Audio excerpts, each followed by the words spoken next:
Hola, es un gusto poder vernos nuevamente en un nuevo video, esta vez para estudiar un poco más acerca de los libros apócrifos del Antiguo Testamento.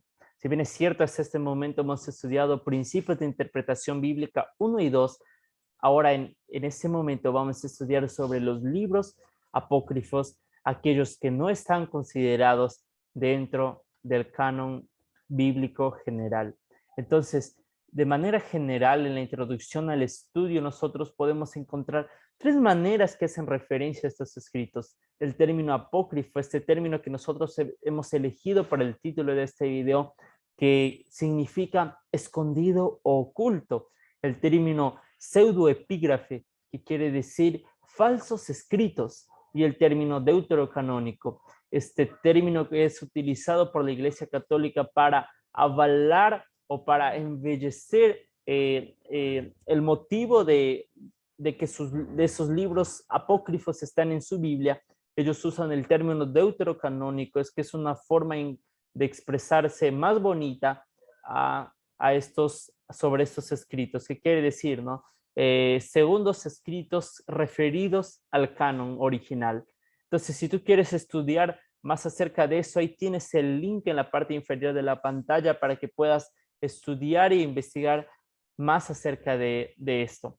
Vamos a continuar y vamos a ver ahí en pantalla cuáles son estos escritos, ¿no? Tenemos ahí el libro de Tobías, el libro de Judith, el libro de la sabiduría, el libro de Eclesiástico, el libro de Baruch, incluida la carta de Jeremías, el libro primero y segundo de los Macabeos, las adiciones griegas al libro de Esther, las adiciones griegas al libro de Daniel, la oración de Azarías, el himno de los tres jóvenes, la historia de Susana y la historia de Bel y el dragón. Y en la parte inferior he dejado un link ahí que vas a poder estudiar más acerca de estos escritos, cuáles son, su origen, y ahí vas a poder investigar más y fortalecer más tu estudio.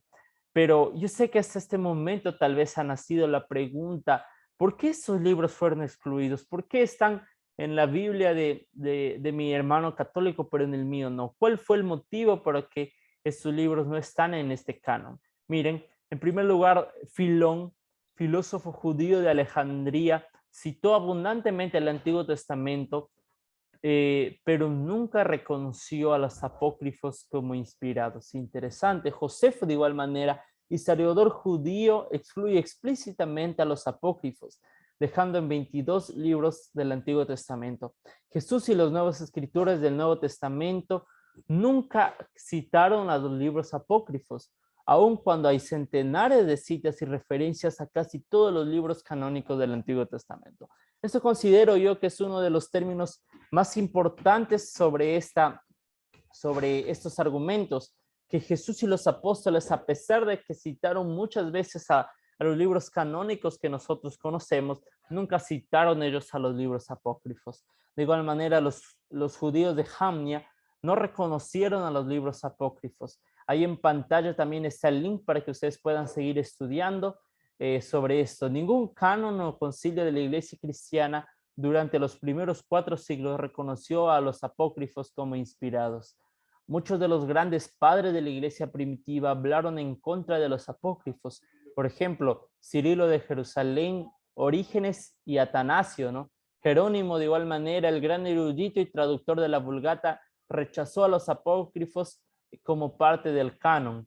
Y miren, muchos eruditos también, incluso de la misma Iglesia Católica Romana, durante el periodo de la Reforma, rechazaron abiertamente a estos libros apócrifos. Incluso los mismos estudiosos, los mismos eruditos de la Iglesia Católica Romana rechazaron a los apócrifos, ¿no? Durante este periodo de la Reforma.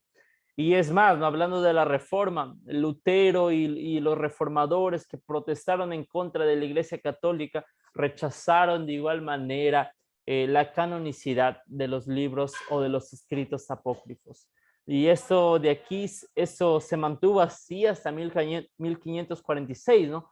Tiene una acción polémica en el concilio de Contrarreforma de Trento, que los libros apócrifos recibieron pleno reconocimiento por la Iglesia Católica Romana.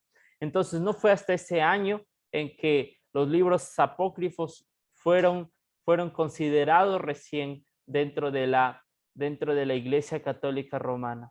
Y fue ahí cuando se incluyeron estos libros. Y lo hicieron no bajo argumento bíblico o argumento histórico o argumento divino, ¿no? Sino que lo hicieron, eh, como se puede conocer, por gusto propio, ¿no? Entonces, pero mis queridos amigos, muy aparte, ya dejando de lado la historia, tenemos que tener en cuenta lo siguiente, que cualquier libro que vino o que fue escrito luego de la Torá, aquellos libros que fueron escritos por Moisés, que son conocidos como la Torá, y entonces, cualquier libro que vinieron luego de estos escritos tienen que ser probados por sí mismos. ¿Qué quiere decir esto?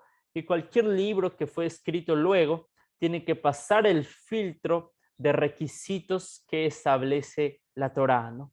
Entonces, ahí ustedes pueden darse el tiempo y ver ahí cuáles son estos filtros, ¿no? Entonces, ahí van a poder darse cuenta que efectivamente cada libro que nosotros encontramos dentro del canon bíblico cumple satisfactoriamente cada requisito que piden o que se encuentra en la Torá.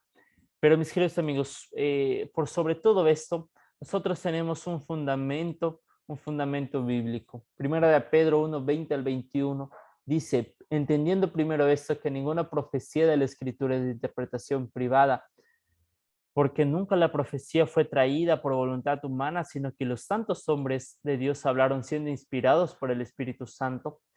Hace referencia a los escritos, ¿verdad? Estos escritos quiere decir que no fueron escritos por hombres, no fueron escritos bajo inspiración humana, sino que fueron escritos bajo inspiración divina mediante el Espíritu Santo. Entonces, mi querido amigo, que al momento de elegir qué libro es canónico y qué libro no lo es, observa si aquel libro es inspirado por el Espíritu Santo, observa si aquel libro da enseñanzas que sean acordes a los principios bíblicos, a los principios divinos.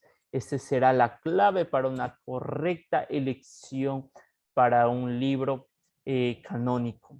Y como concluyendo al estudio, nosotros podemos observar que aquellos libros, aquella lista de libros que les hemos mostrado al principio del video, no cumplen con estos requisitos y con estos argumentos que hemos mencionado hasta este momento del video.